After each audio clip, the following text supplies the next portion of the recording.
Krishna's unstoppable playfulness. One sunny morning, Krishna asked Yashoda Maiya, "Can I go play, Maya?"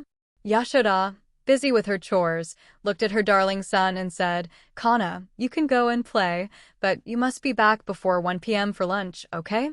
Krishna, his eyes sparkling with excitement, promised, "Maya, I'll be back before 1 p.m., I promise."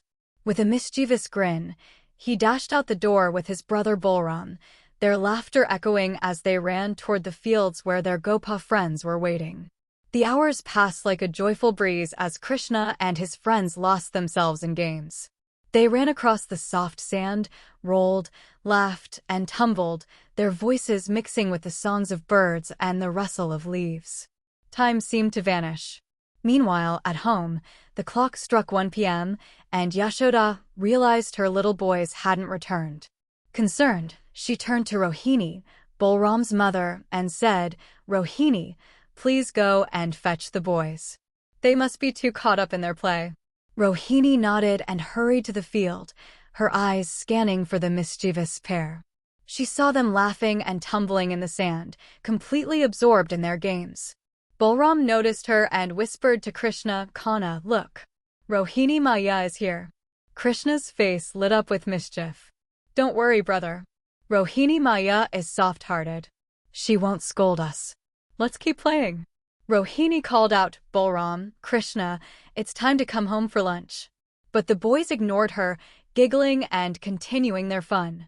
After several attempts, Rohini returned home and said to Yashoda, "Yashoda, the boys refuse to come. They're too engrossed in their games." Yashoda sighed and decided to go herself.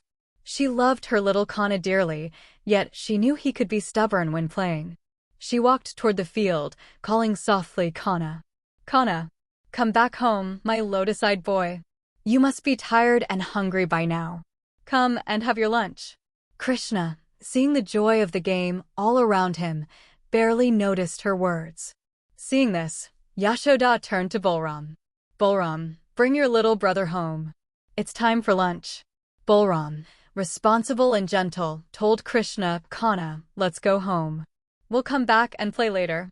Krishna looked at his friends and replied, "I'll be back in 10 minutes, I promise. Let's finish the game when I return."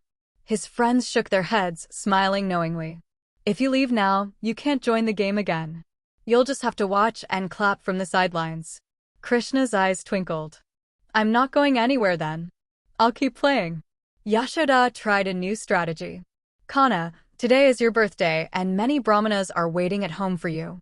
You need to come and give them gifts. Please come home."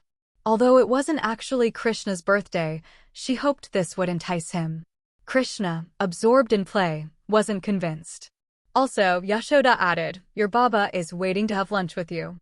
He won't eat until you come home." Balram, understanding the gravity, said, "Kanha, we shouldn't keep Baba waiting.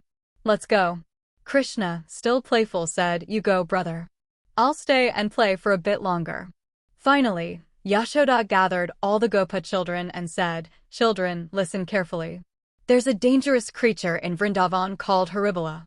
It has the face of a lion and the body of a horse, and it loves to eat children like you." The children gasped. "Does it really eat all of us, Maya?" "Yes," Yashoda said firmly, "it eats you whole. So be very careful while playing." Frightened, the children promised to watch out. After a few moments, Yashoda shouted, "Run! Run! Harivamsa is coming!" Chaos erupted. The children dropped everything and ran toward their homes. Krishna and Balram, caught up in the excitement, grabbed Yashoda's sari for safety. Victorious, Yashoda took their hands and began walking home. Krishna giggled, "Maya, you tricked us." Yashoda smiled at her clever little boy. "It's your birthday, remember? We must get back quickly." Krishna and Balram walked home with Yashoda, their laughter echoing, and though the game had ended, the day was filled with warmth, love, and the playful spirit of Krishna. The Lord of the universe, Krishna, was led home by the pure, divine love of his mother. Thank you for listening. May Krishna's Leelas bring peace and happiness. Another gentle story of Krishna is waiting. Hare Krishna.